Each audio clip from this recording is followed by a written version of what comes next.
Hello and assalamu alaikum, everyone. A very warm welcome to the Advanced Audit and Assurance Webinars to Success for June 2024 exams. And I am your tutor, Kashif Kamran. Today is the day 3 of this webinar, and the focus of the day 3 is on another technique, is on another element of success, that is techniques to success.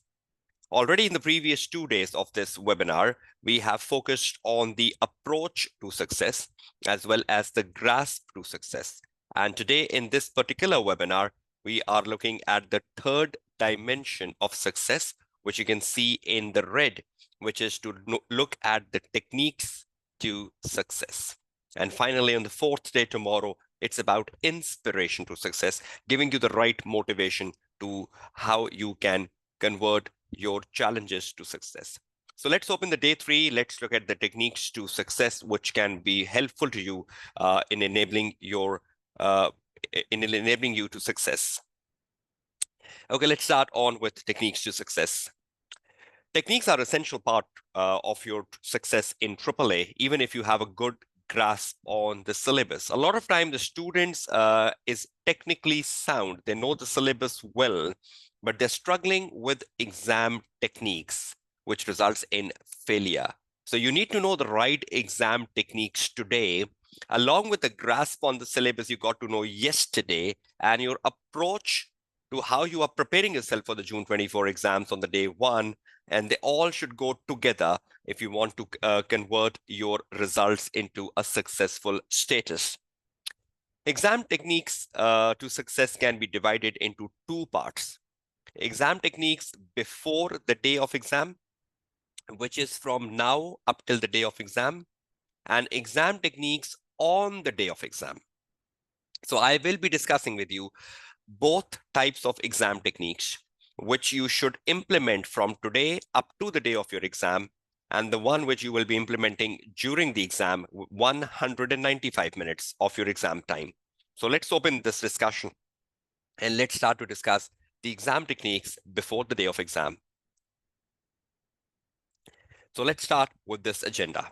What should you do before the day of exam? What sort of exam techniques you should be polishing in the next 3 weeks you have ahead of your June 24 exams? First of all, be aware of the changes in question number 1. All of you, particularly the students who are not enrolled under a tutor, I'm not worried about the students enrolled under a tutor. I'm worried about the students who are not enrolled under a college, under an institution, under a tutor, and they're doing a self-study. Are you aware of the changes which came in question number 1? And these changes came in question number 1 since September 2022 exams. And you need to be aware of it, because otherwise you might not be demonstrating the rigor which is needed in the question number 1 in the June 2024 exams. So exam techniques before the exam day. Be aware of the changes in question 1 since September 22 exams and ensure you are well versed with it. Changes include, I'm giving you a summary of the changes, the way the materiality is determined and commented on. You know, since September 22 exam, in the partner email of the question number 1, the partner will tell you on which factor you should determine the materiality. And then on that particular factor, you need to determine the materiality. You need to justify what should be the ideal materiality level for the audit you are performing, and you need to justify that. So you will be calculating. For example, the partner tells you in the email that I want materiality to be based on profit before tax. So you will calculate the materiality on the basis of profit before tax at the ranges 5 to 10%. You will say at 5%, it is this much. At 10%, it is this much. And then you will justify whether you will take 5% of the profit as materiality, 6% of the profit as materiality, 7% of the profit as materiality, 8%, 9%, 10%, and you will justify why. So suppose you calculate a materiality on profit at 5% and at 10%. At 5%, it comes like $100,000. At 10%, it comes as like $200,000, for example. Now you have a range of materiality from $100,000 to $200,000.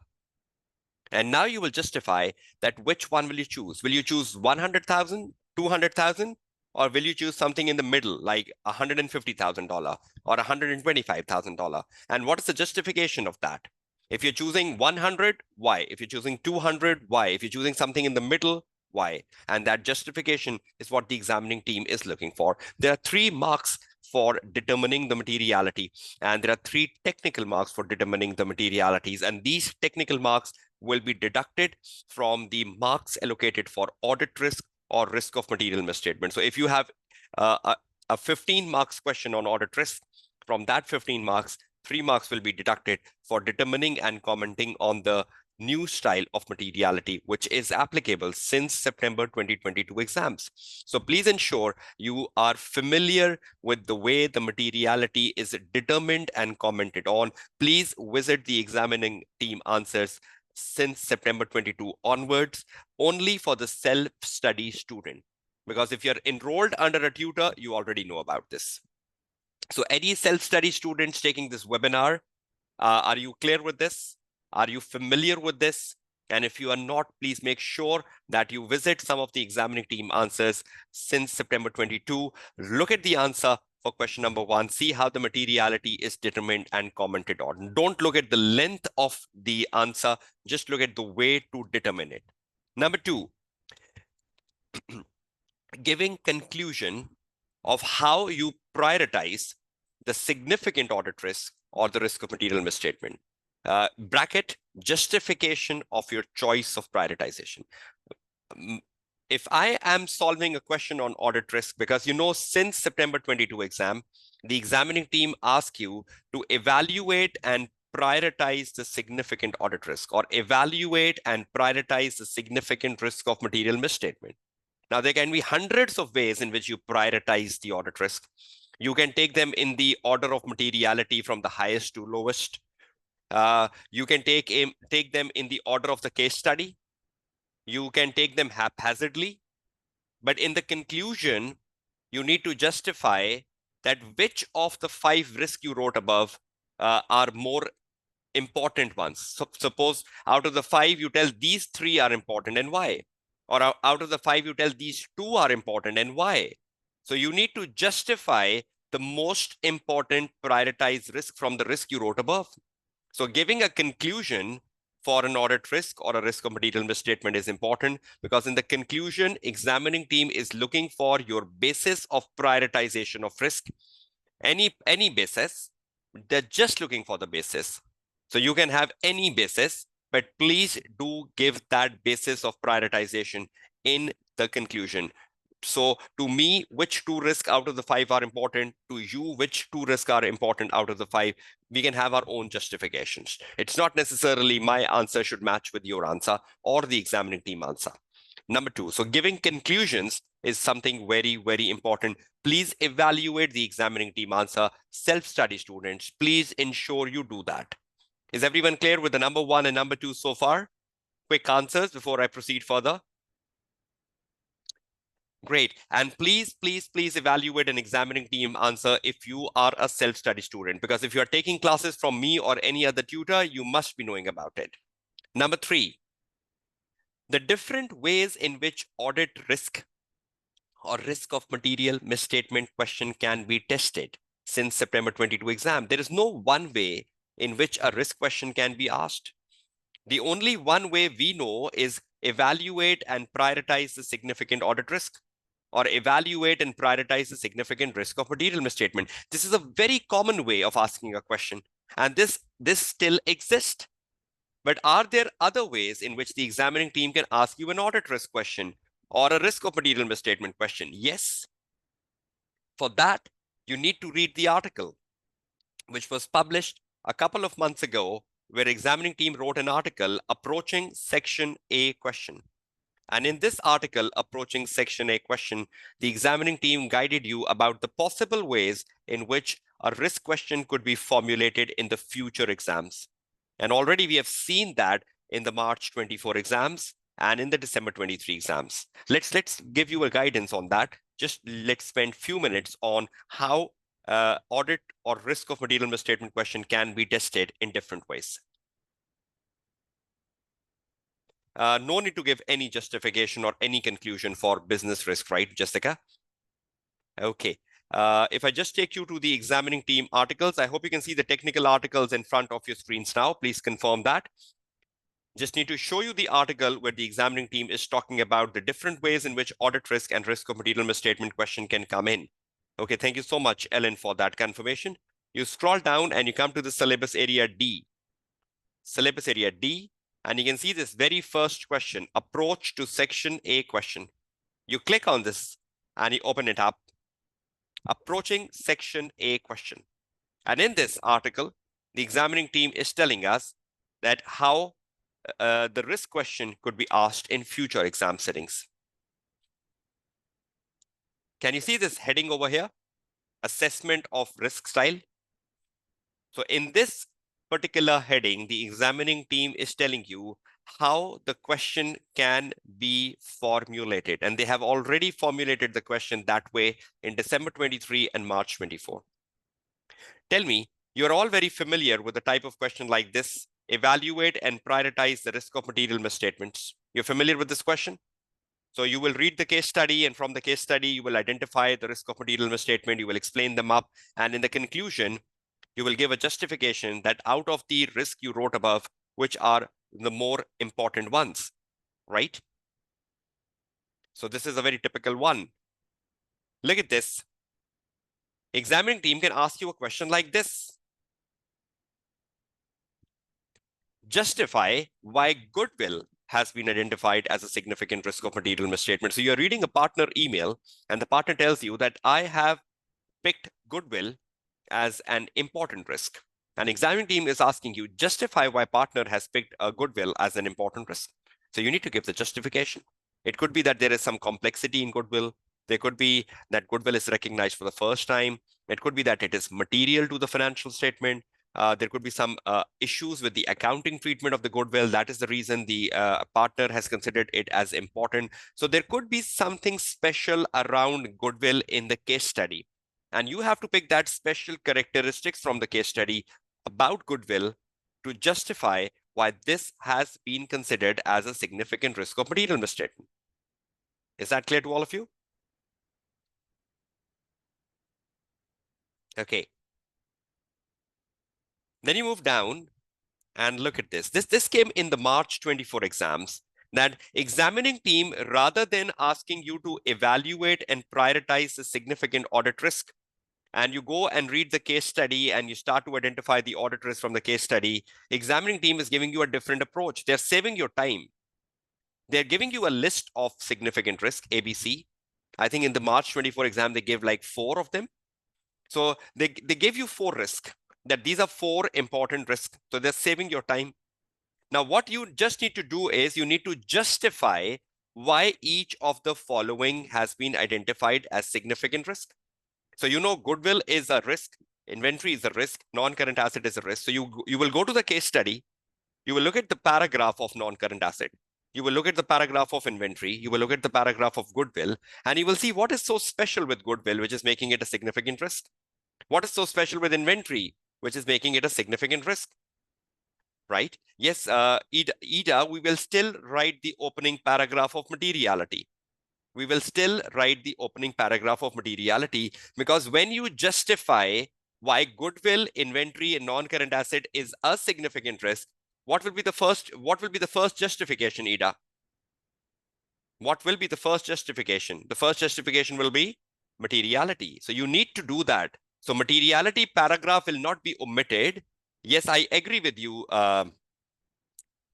Ida, that conclusion paragraph will be omitted, because already examining team has told you that these 3 are the most significant risks. So you are not giving any conclusion, because you already know these are the 3 most important risks.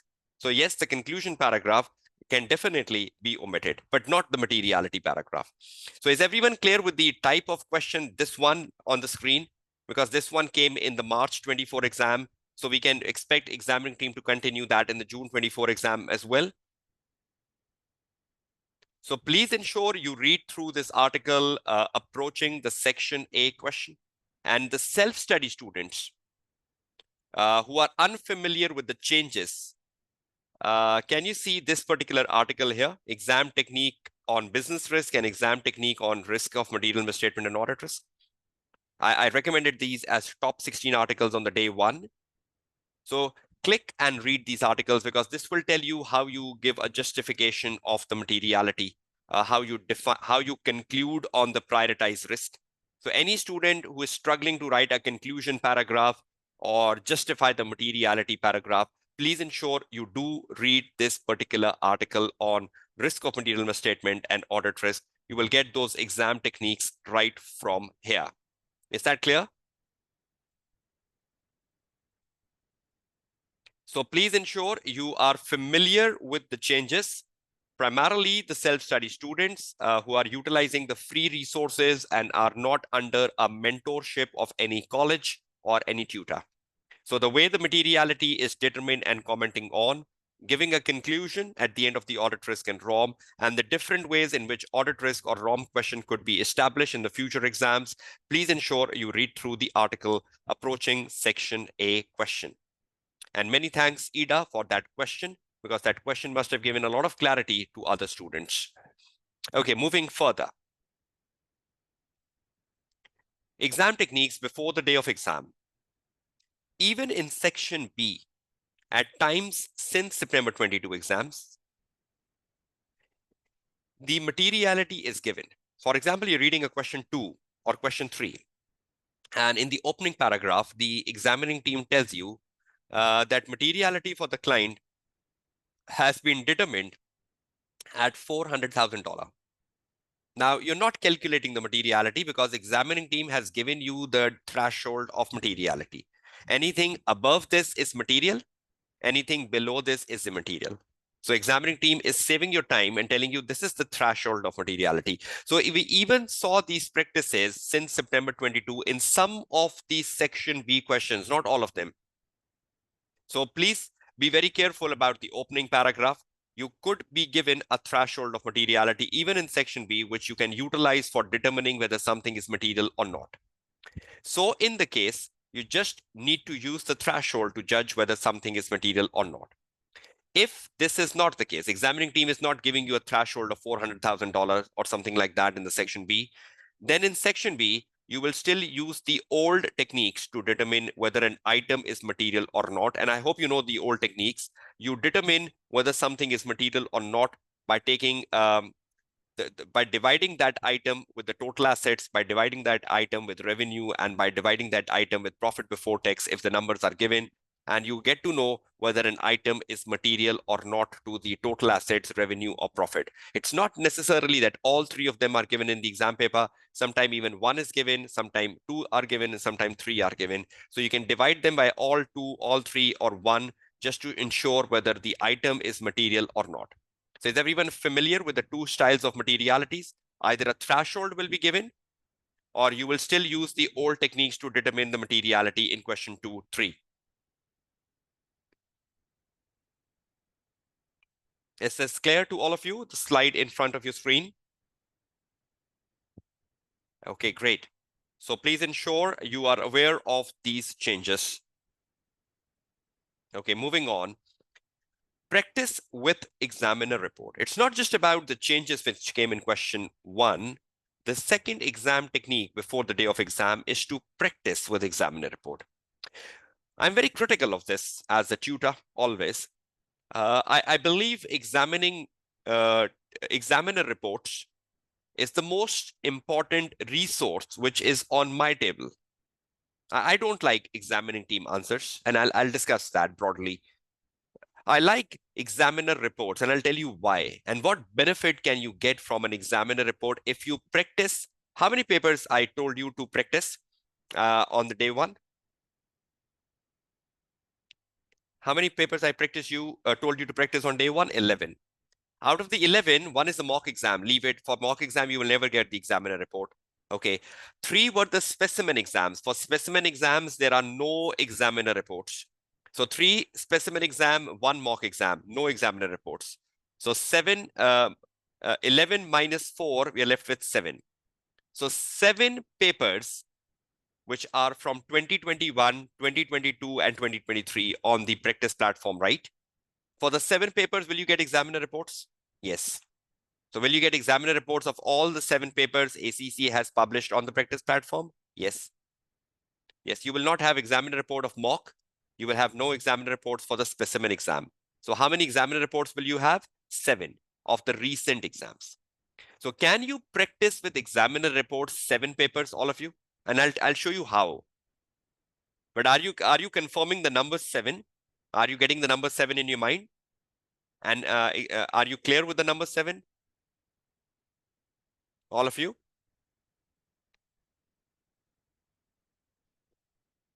Right. So 7 papers with examiner reports. And I hope you know there are examiner reports available for each one of them.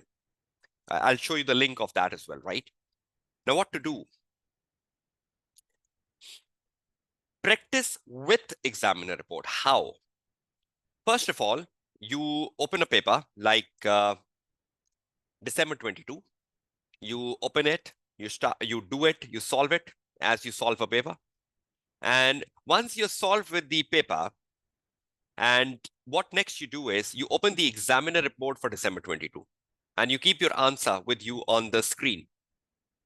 And you start reading the examiner criticism for the question number 1. You've already done the answer for question number 1 for December 22. In that examiner report, examining team will be telling you a lot of issues, a lot of problems the student did in the question number 1. See whether those problems and issues are in your answer.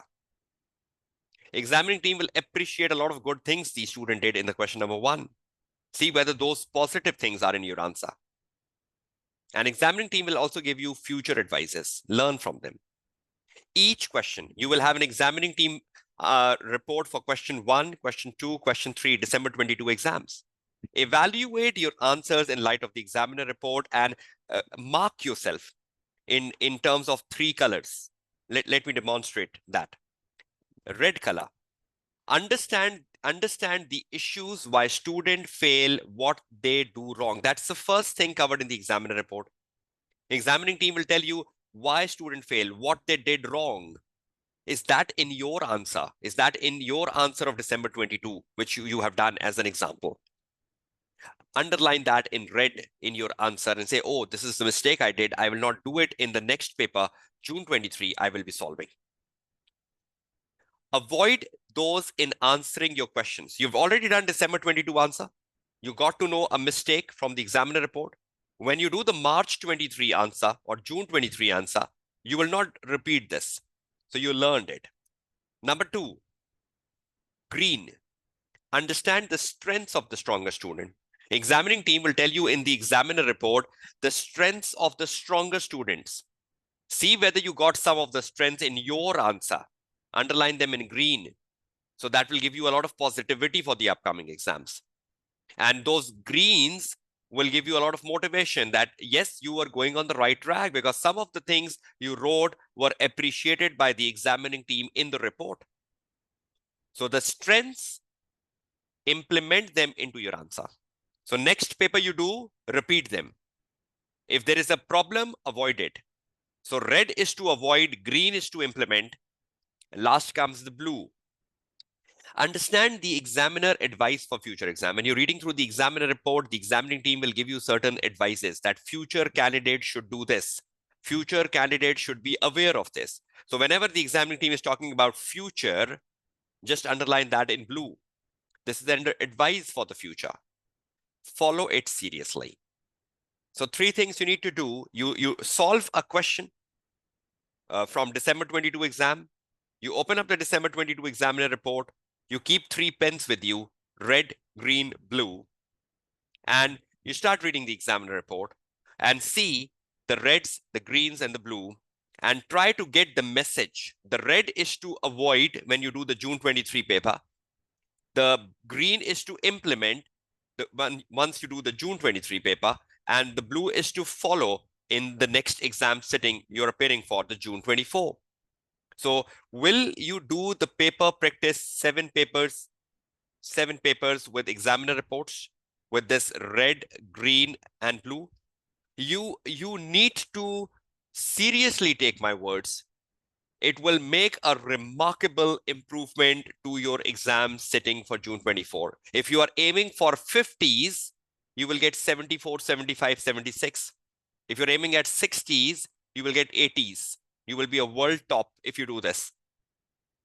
So many of my national winners and my world tops in past exam settings have used this approach. They've followed this approach seriously. I hope you will stick to it. So will all of you do this? Is it becoming understandable how to go about it?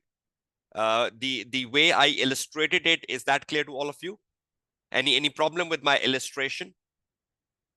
So you start with one paper and you evaluate the examiner report. The next paper you do, will the answer improve? Yes or no? The next paper you do, will the answer improve?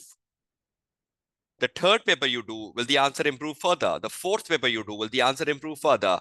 The fifth paper, the sixth paper, the seventh paper. And then on that basis, the specimen exams, the mock exam, and then the real exam. Now tell me, in the real exam, how good answer will you be writing? Because you know the things to avoid, you know the things to implement, and you know the things to follow. So red, green, blue. So I hope you follow this exam technique from today until your day of exam. Next, time management. I think there was a student asking me this yesterday, and I told the student that I'll do it tomorrow. That is on the day 3. Because this is one of the biggest challenge in AAA paper. And so many students leave the paper incomplete. That's very bad. There are certain underlying issues with that.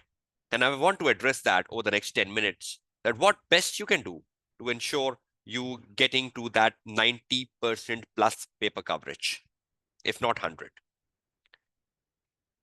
I've always guided about the time management before even. You must have seen my YouTube videos on time management. So I'm doing nothing new today, but I will try to reinforce the message. So at least it gets to your mind and you start to implement it. Practice for time management is another exam technique. Know the time management. Know the time management. Follow, stick to it. You should know what is the time management for every question. You should know how much minutes I have every mark. Follow it, stick to it. A lot of times the students are unaware of the time management. They're unaware of how much time should I give to the question number 1, 2, and 3. And that is the problem, that you result in just completing 60 to 70% of the paper. Attempt at least the 11 questions, including the June 24 mock, as guided on the day 1 under the time boundaries to Excel. I'll be showing you the time boundaries, but do the practice of all the 11 papers under time boundaries. Keep a timer, set the timer, 195 minutes, set the timer. On your smartwatch, on your phone, on your alarm clock, set 195 minutes timer. Keep it on the table, start doing the paper. 195 minutes end, stop. Evaluate where you ended. 60%, 65%. Good. Do the next paper next day. Set the timer. Start doing your paper. The timer ends, stop. How much you did? 67%, 68%. The next paper, the next paper, the next paper, and you're moving on. Probably till the time you reach the 11th paper, you might have started from 65 or 64 or 63, and you might be ending down somewhere around 80, 85%, which is phenomenal, which is great. Because the speed at home and the speed on the day of exam is very different.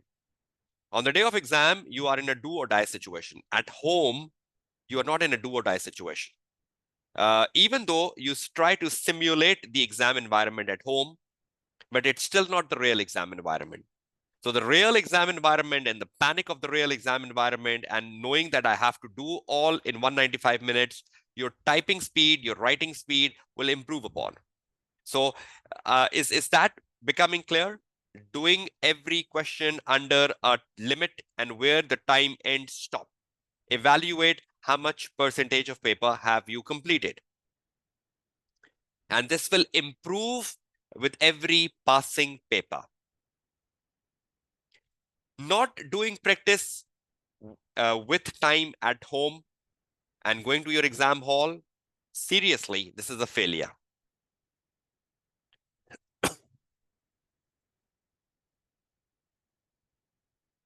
Right? So try to stick to the time management, which I will be guiding you now. Try to ensure you keep a timer on the table and start writing your answer and stop when the time ends and write time ends here. See what percentage of the paper you completed. This will really give you a ray of hope of completing 90% plus paper on the day of exam. Now, what is the time management which you need to follow? You have 195 minutes in the AAA paper, right? And you need to attack 100 marks paper, which includes the professional marks. We're not bifurcating technical and professional marks for the sake of simplicity. We're taking something very simple here, 195 minutes and 100 marks. So that means, as simple as that, we have 1.95 minutes per mark to make an impression to the marker.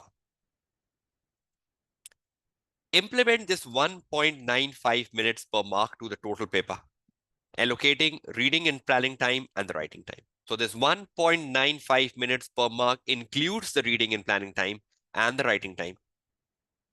How would you allocate it to the whole paper? Look at this. The question number one, the total time you have for the question number one, you can see the red line, total time. I multiplied 50 with 1.95. Question number two, 48.75. Question three, 48.75. You can round them up. You can say, okay, 49, 49. You can say 97. This is the total time you have for each question. Then under that, you can see the breakdown. Of this 97.5 minutes, I have 24 minutes to read and plan and 73 minutes to write. For the question number 2 and 3, I have 12 minutes to read and plan and 37 minutes approx to write. This is the time management you need to apply on 11 papers you are doing before your day of exam. You will improve upon. But I always tell my student, try to do your best in 97.5 minutes for the question number 1. I'll come to this later in my session today, that you need to stop at 97.5 minutes and move on. Students are very bad into it, right? They never stop. They keep writing. Every question has to be done within a time where the time ends, stop, move to the next question. So will all of you follow this time management in front of your screen?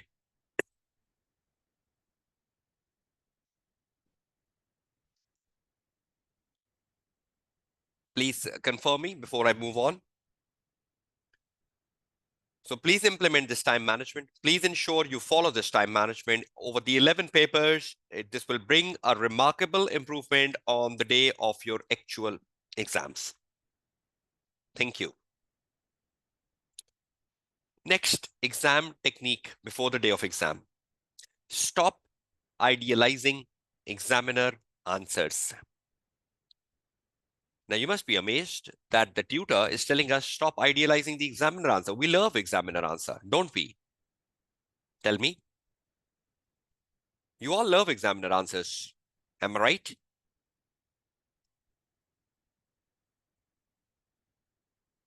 We do, right? Definitely. Yes. And how many of you idealize examiner answers? Honestly, tell me.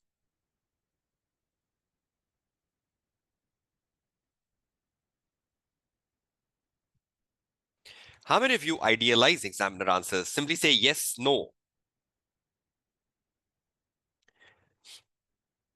Okay. Be honest, right? Be honest.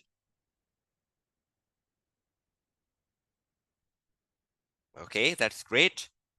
Okay, now what's my perspective on stop idealizing the examiner answer? Why am I stopping you? Let's see why.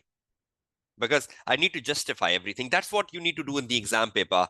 If you write something, justify it, you get marks. If you explain something, justify it, you get marks. You write a conclusion, justify. You give materiality, justify. Justification is what is the marking team looking for. So let's do the justification. Stop idealizing the examiner answers. Examiner answers, first of all, are tutorial guidance, right? You need to agree to that. A lot of time, the examining team mention in the note, this is a tutorial guidance. You don't read that. Tutorial guidance means what? It is a guidance for me and you, that this is what all could have been written. But examining team is not saying this is what all could have been written in 195 minutes. They are saying this is all the possibilities within the case study. But how much you need to write? As per the marking scheme. Examining team will always write more and lengthy because they're giving guidance to me and you to learn. They say this is a tutorial guidance, but you assume that this is the way of passing the AAA paper. Contain all points which could have been developed. So examining team will tell you all possible points which could have been developed. Suppose you're writing an audit risk answer and the audit risk answer is for 15 marks, right? So if it is a 15 marks audit risk answer, minus 3 marks for materiality, how many marks are we left with? 12. 12 divided by 3, because every audit risk is worth 3 marks. So ideally, how many audit risks are we writing? 4. There could be certain 2 marks audit risk. We're not going into that complexity currently. So from the 15 marks we have for audit risk, 3 marks are minus for the materiality we discussed in the session today.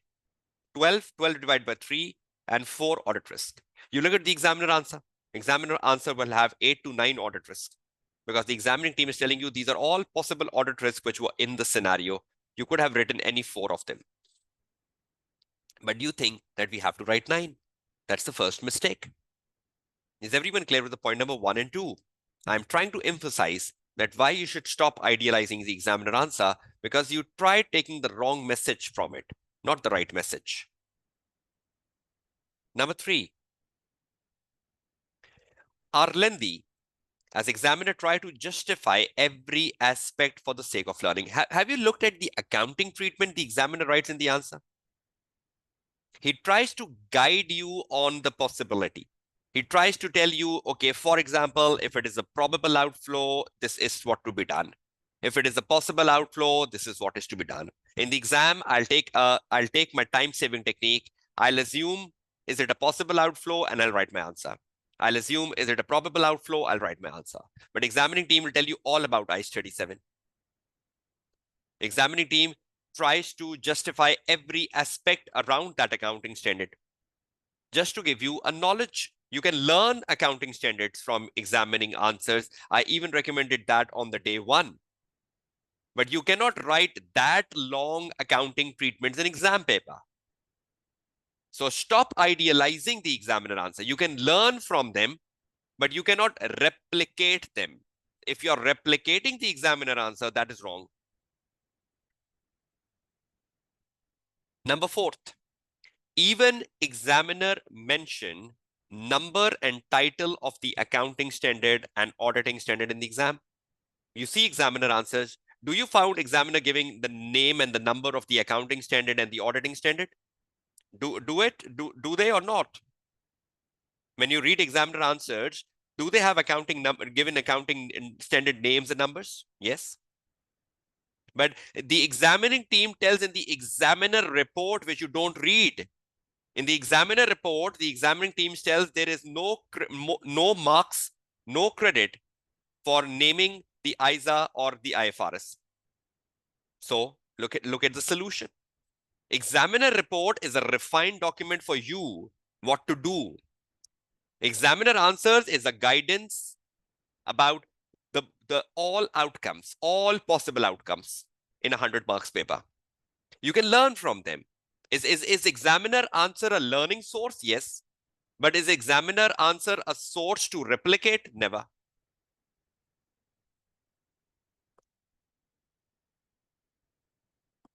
That's great. That's great. Thank you so much for that feedback, Mamuriti.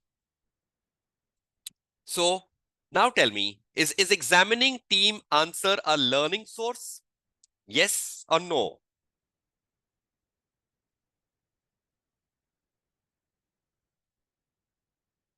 Can you learn? No, can you learn something from it, like accounting treatments? But can you replicate it? Can you idealize it? Can you say, okay, examining team writes 6 lines on an accounting treatment, I write 6 lines. Examining team writes 9 audit risk, I'll write 9 audit risk. But you can learn, right? Learn and then change, summarize it, squeeze it in your own words,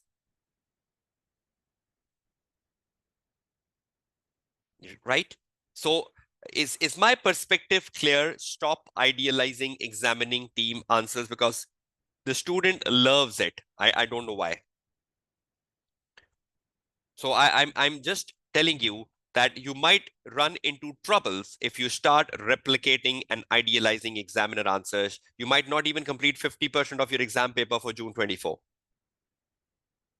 So examiner reports, do 7 papers with examiner report, not with examiner answer. You are stuck somewhere, go and see the examiner answer.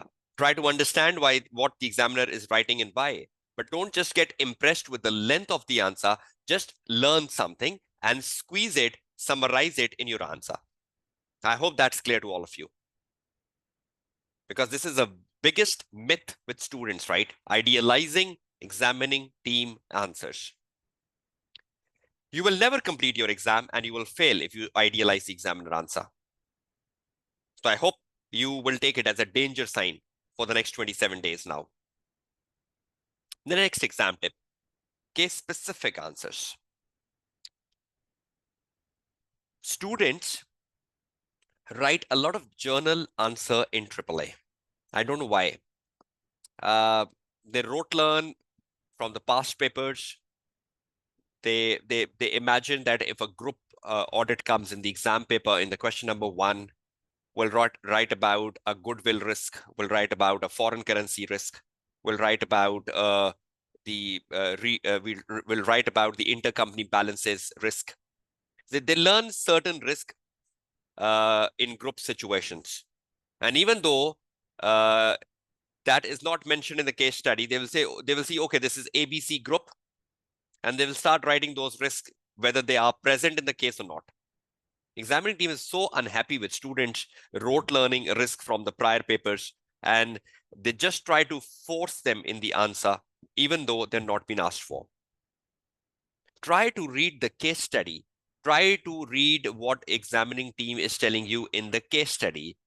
The more you indulge in the case study, the more you involve in case study, the more you absorb the case study, the better you are. Don't take any rote learn stuff to exam paper because all you need is the understanding of the requirements. All you need is to relate the requirements with the information given in the case study. Try to extract your answer and write a very impressive answer within 195 minutes. Case specific answers. You need to tailor your answer to the case. Tailor. Absorb the case in your answer. Absorb. Look at these words. Absorb. Tailor. Take sound judgments within the case. Exercise judgments within the case. Materiality is one example. Choose the materiality level in the question number 1 by exercising judgment within the case. Is it a first year audit within the case? Is it a recurring audit within the case? If it is is it a recurring audit, but still there are number of risk. So even though it's a recurring audit, I might increase my materiality level. But because there are number of risks, I need to be very careful. Exercise judgment within the context of the case. You cannot have a rote learning and going to exam hall. Okay, first year audit, I'll take the lowest level of materiality. Recurring audit, I'll take the highest level of materiality. No, rote learning is useless in AAA paper. Take sound judgments. Right actions or safeguards best suited to the case. You got an ethical dilemma in your exam. For that ethical dilemma, when you're explaining why it is an ethical dilemma, what is the threat in that ethical dilemma, try to find what is the best course of action to overcome it. That best course of action might not be in the Kaplan and BPP book. That best course of action is in the context of the case study. So try writing actions and safeguards which are best suited to the problem you have identified in the exam paper. Develop procedures from within the information given in the case. If you're writing procedures on goodwill, goodwill is a paragraph in the exam paper. If you're writing procedures on inventory, inventory is a paragraph in the exam paper. If you're writing procedures on non-current assets is a paragraph in the exam paper. Try to read that. Try to see what is so specific about the non-current asset, what sort of procedures I need to make around that specific information given to me by the examiner. You cannot just go into the exam hall, rote learning procedures on non-current assets, inventory, and goodwill, even though they've come in the BASH papers. Because each time the scenario of goodwill will be different. Some characteristics could be common. So it's about case-specific answer. Don't journalize things. Don't rote learn things. Student, do the revision kit. Student, learn revision kit. I don't know how. It's the most difficult task to learn something. You learn it.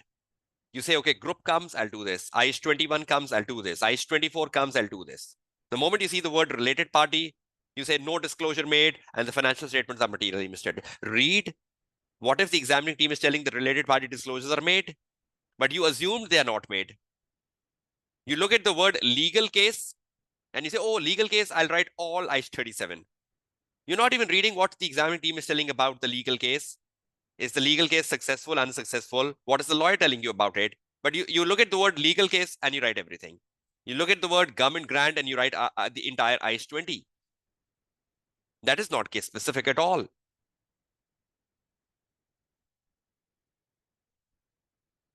Right? Is this clear to all of you? Are you getting some sense out of this case specific answers? So how many times we just look at a term and we produce everything?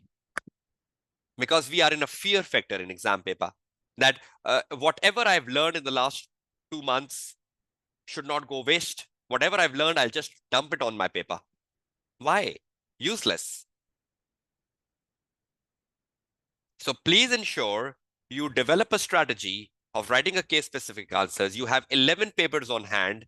You have another 25, 26 days to go. And I hope you can implement it.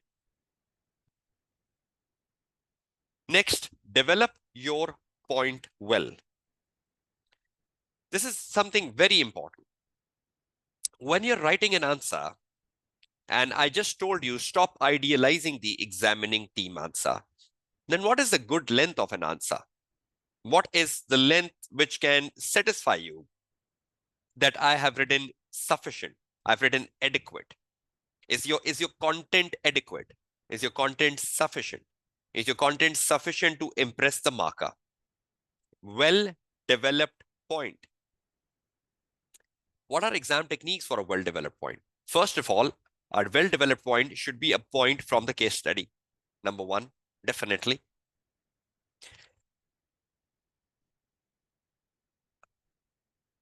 Just 1 second. Well-developed, well-explained point. What are you looking for? Well-developed point, vary topic by topic. Let's take some examples to illustrate it. Audit risk and risk of material misstatement. If I'm writing an audit risk, my first sentence could be whether this is material or not, because I've calculated my materiality threshold above. So I will say, okay, this is material as per the threshold above or not, or my first sentence. My second sentence would be to discuss the underlying accounting treatment, what is wrong in the accounting treatment, and What is the risk in that accounting treatment? Like, is management recognizing something wrongly, or is management classifying something wrongly? Is the management presenting something wrongly? Is the management disclosing something wrongly? So I'll discuss about the issue, the accounting problem, what is wrong in the accounting problem in my sentence number 2. And then I'll justify that because of the wrong accounting treatment, what is being under or overstated. So probably a well-developed audit risk or a risk of material misstatement could be 4 sentences long. But if the accounting treatment is a bit complex, bit challenging, bit lengthy, one audit risk might even touch 6 sentences even. It depends upon which accounting treatment are we writing upon. So 3 to 4 to maximum 6 or 7 sentences could be one good definition of an audit risk or risk of material misstatement. Most of the audit risk finishes between 4 to 5 sentences. Business risk can just be 3, max 4.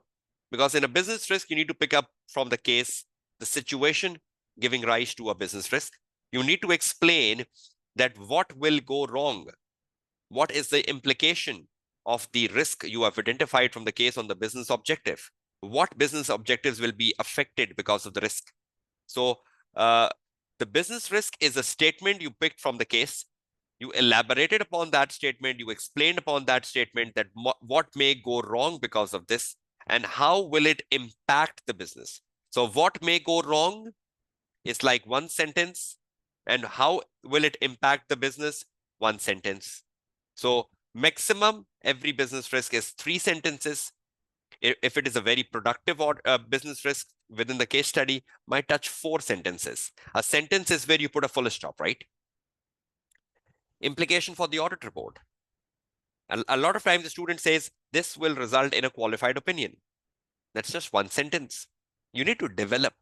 You need to first tell that what is the situation? Is there a material misstatement? First tell, is it material? Then tell, yes, it is a misstatement because the management refused to adjust it. Then tell, what is the implication of that misstatement on the financial statement because the management is not adjusting it? What is understated and what is overstated? And then finally tell, because it is a material misstatement, the financial statements are materially misstated, the auditor will issue a qualified opinion, followed by a basis of a qualified opinion. And you know, whenever the auditor issue a qualified opinion, the audit report will be modified.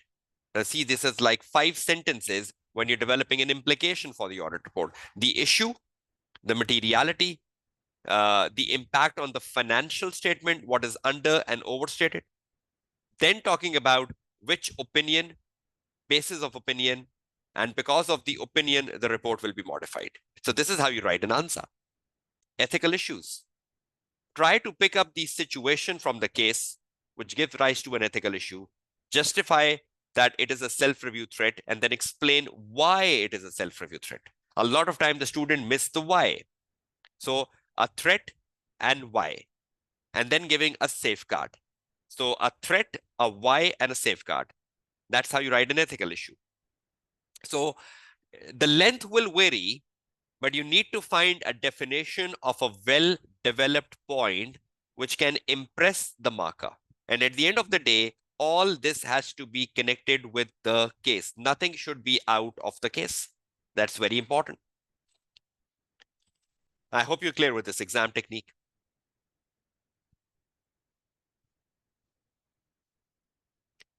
Let's summarize the exam techniques before exam. The summary of the exam techniques before exam, before we move on to on the day of exam. Exam techniques before exam, which is from today up till your day of, up till a day before the exam, sorry. Knowing the changes in question number 1 since September 22, are all of you familiar with this? Please, I need some quick answers now because I'm just moving to the summary phase. Is everyone clear with knowing the changes in question 1? The articles to read, did I recommend it? The articles you should read around knowing the changes since since September 22? Great, thank you. Number 2, practice with examiner report. Is everyone clear? What does that mean? Practice with examiner report. How many papers are you practicing with examiner report? How many papers are you practicing with examiner reports? 7. And how many colors you need to identify in the examiner reports? Great. 3. Next, time management. Is everyone clear with time management? The mechanism, how many papers you have to do under time management? How many papers you have to do under time management? All 11. Very good. Next, stop idealizing the examiner answers. Have you got perspective of that? Have you got my justification? Why am I stopping you from idealizing the examiner answer? Is that justification clear and sound to all of you? Great, thank you. Next, case-specific answers. Are you all clear on the case-specific answer? I hope you will try to avoid writing journal stuff in the paper. And lastly, well-developed point. I hope you're clear with the concept of a well-developed point, how you elaborate upon something, how you explain something. A good explanation cannot be one sentence long. A procedure is one sentence long. An action is one sentence long. But a business risk, an audit risk, an ethical issue, a reporting implication cannot be one sentence long. You need to have a well-developed point in place. So this is the summary of which you should focus on before the exam, and I hope you will follow it. Is everyone sound clear, happy with the summary? Is it bringing any positive impact to any one of you taking the live session? Is this summary giving you a positive signal that, yes, this is what I will be planning for the next 25, 26 days? Is it giving a ray of hope? Is it giving an optimism that, yes, AAA is a paper I can pass? Great. Now let's come to something. Even you have applied these exam techniques, you've done 11 papers, you're all prepared, and comes the day of exam. And on the day of exam, everything gets spoiled up because you got panicked. Waste of your resources, waste of your money, waste of all the efforts you did before the day of exam. When you have prepared yourself so well, you have learned the techniques, you've learned the approach, you've learned the grasp, you've learned the techniques, and you're all set to score 75 marks in the AAA paper. What happens on the day of exam? So the day of exam is the most important, right? The 195 minutes on the day of exam is something which counts the most, right? So what are we aiming at? Why are we putting so much efforts, you and me? For what? For the day of exam. Why are you watching this webinar? To get pass on the day of exam. So exam techniques on the day of exam, that one day, that 195 minutes is what you're doing the efforts for. So is that day important? All your efforts at the back of your mind, in the mind, has to come out in an excellent manner on the day of exam. Let's see some of the issues. And there was one question the student asked me that we should be prepared for expect the unexpected on the day of exam. And expect the unexpected. What happens with the student on the day of exam? They just go panic when they see something out of context. Let's see, is there any technique for that? Exam techniques on the day of exam. First of all, be calm, control your nerves. You should be good at that. Mediate yourself. Mediation. You enter the exam hall, just calm yourself, control yourself. Imagine, believe you have done the right efforts. You have spent time on 11 papers, on time management, on everything, been guided in the webinar. You have put all the efforts in the last 30, 40, 50 days, and you're all prepared for this day. So be confident, be positive, be optimistic, and enter the exam hall. Calm yourself.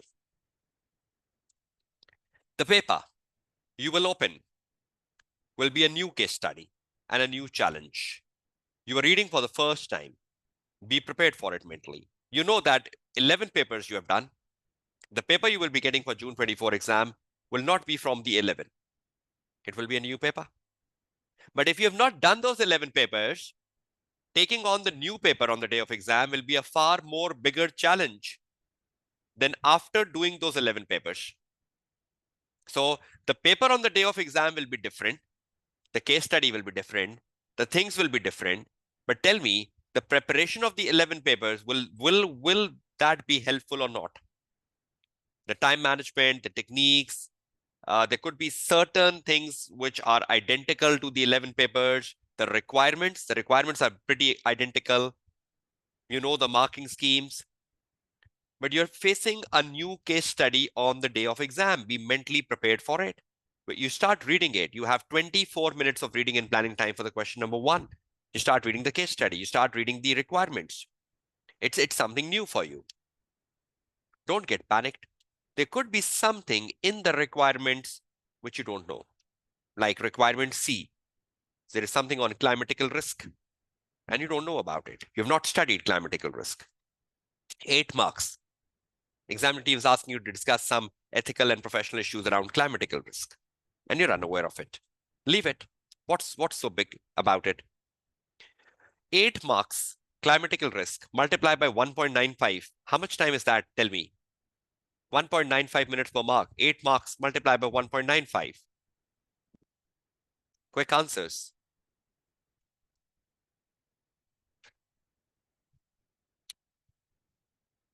Eight marks multiplied by 1.95, 16.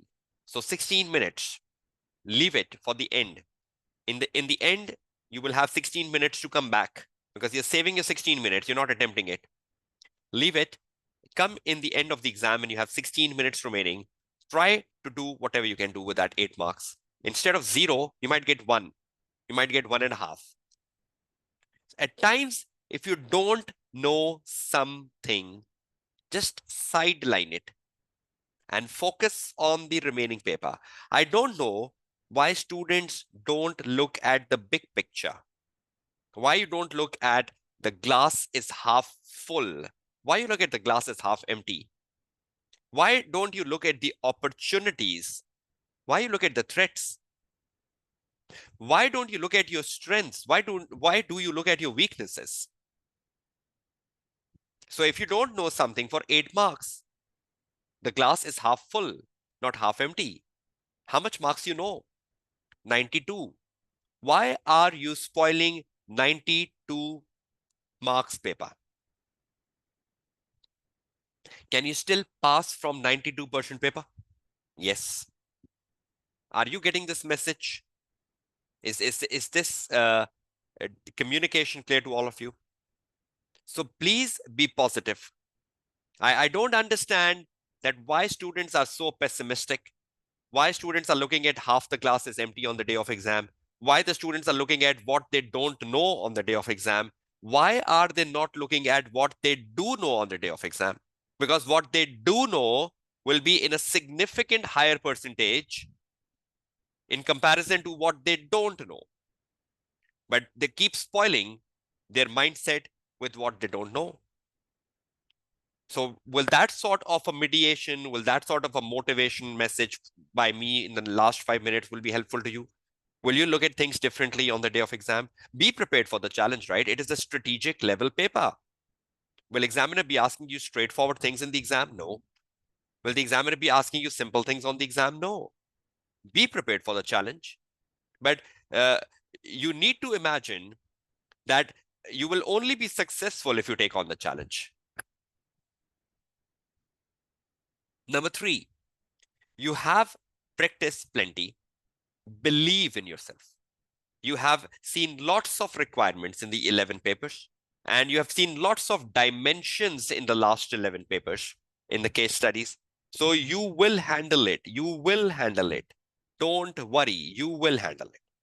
11 papers, you have done it. You have seen so many dimensions, so many questions, so many different things in the 11 papers. 11 papers, in every paper, how many questions we have? 3. So 11 multiplied by 3, 33 questions. Those 33 questions, will that not help you with attempting the 3 questions you have in exam? Right? Yes, Atkins, please to watch my first day of the webinar on YouTube for the 11 papers recommended, right? Number 4, follow the techniques you learned before the big day. I hope you have learned techniques on day 1, day 2, day 3. And ensure each of that is effectively implemented in the percentage of the paper you know, not in the percent of the paper you don't know. I hope you're understanding optimism. I hope you're understanding the glass is half full. I hope you're understanding the big picture. And I hope you're understanding looking at opportunities, not threats. 5th, stick to time management and keep moving on. This is important. This is what students don't do. Keep moving on. Question number 1, times end. Stop, move on. Leave the question number 1 incomplete. 97.5 minutes end, move on. Any student who keeps moving on when the time ends, you are successful in your upcoming exams. But any student who just keep completing one question and is not moving on even though the time has ended, that's very, very bad. 6th, if you don't know any requirement or seems challenging at the first go, you don't understand it, leave it and come back to it later. I just given you an example of an 8 marks requirement on climatical risk. Seems challenging or you don't know at the first go. So 8 marks multiplied by 1.95 minutes, approximately 16 minutes. Leave 16 minutes, move on. In the end, when you have 16 minutes remaining, come back to that requirement, do whatever you can do. So at least out of the 8 marks, you can fetch 1 to 2 marks, and those 1 to 2 marks can be lifesaver. Number 7, don't spoil your rest of the paper for something you don't know. Just forget it, just delete it and move on. Number 8, attack on the opportunities you know and leave what you don't know for the last. This is the way you secure yourself. I hope these exam techniques, which are in front of your screen for on the day of exam, would really be beneficial. Have you taken any message out of these 8 exam techniques? How many of you like these 8 exam techniques? How many of you think this is quite realistic and this is what I was looking for, because I really get into the panic mode on the day of exam? But with these 8 techniques, I will ensure that I'll try to do my best in the June 24 exams. Is that clear to all of you?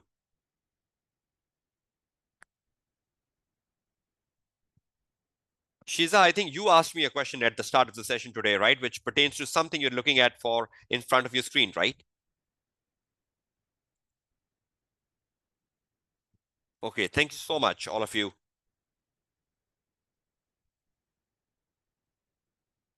Reshma, if you can just drop that question to me on the WhatsApp group, if you have access to that, I will be answering that in the next 24 hours. Any student who have any questions and that's not answered in the webinar, please, you still have an opportunity of putting this on the WhatsApp group. And if anyone can share the link of the WhatsApp group, which is the KKDL global group, where you can interact with me post webinars.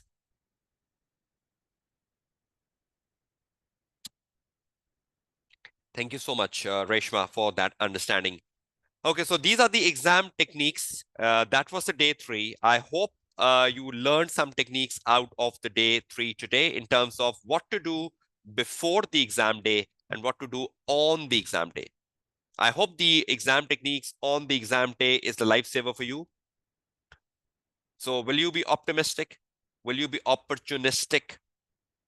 Will you be looking at glass is half full, not half empty? That's great, right? So the purpose of this webinar was to boost your confidence, right? We talked about approach to success, the timetable. We talked about the grasp to success, the syllabus coverage. We talked about the exam techniques. Samuel, yes, You talked to me yesterday on this, that should we start with section A or B? I always recommend my students to start with A because you have a fresh energy. And you know, question one is very exhaustive, 97.5 minutes. So with your fresh mind, I think you should attack the question one with your 100% energy. Because if you come later to question number one after attempting the section B, you will be exhaustive. You might have seen something unexpected in the paper, which might be disturbing you at the back of the mind. So you will not be putting the best of your ability to the question number one, right? Uh, Is that clear to you, Samuel? Okay, the one last question I'm taking for the session today is from Memoriti. In question number one, we are required to provide a conclusion after audit risk and ROM. Yes. What happens if we have another evaluate or discuss question? Yes, we can give another conclusion. So one conclusion will come after the audit risk, definitely. One conclusion can even come after the ethical issues. So you can have two conclusions, not to worry about. Okay, that's great. So I hope you liked the webinar day 3 today, and I'll be back with the day 4 webinar, which focus on inspiration, because that's the last thing you need ahead of your exam. You need someone other than me to inspire you, who has already passed who has already passed the March 24 exam. You need a lot of success stories coming your way tomorrow, where the students will interact with you alongside me, and I'll be asking questions, you will be asking questions, and the students who got great marks in the last exam sitting March 24 will guide you what best you can do. Like on the day of exam, if you don't know something, how to plan question number one, should we do question number one first or question number two first? You can ask all these things to students who've got on average 70 plus marks in the AAA paper in March 24 exams. So I hope you will largely benefit from that session tomorrow, which is about inspiration to success.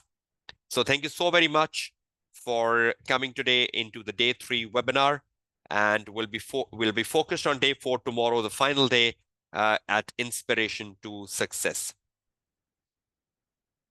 You're all welcome, and many thanks. Wish you all the best of luck, best wishes for your exams. Keep focusing on your study plans. Take care. Have a nice day. Goodbye and Allah Hafiz.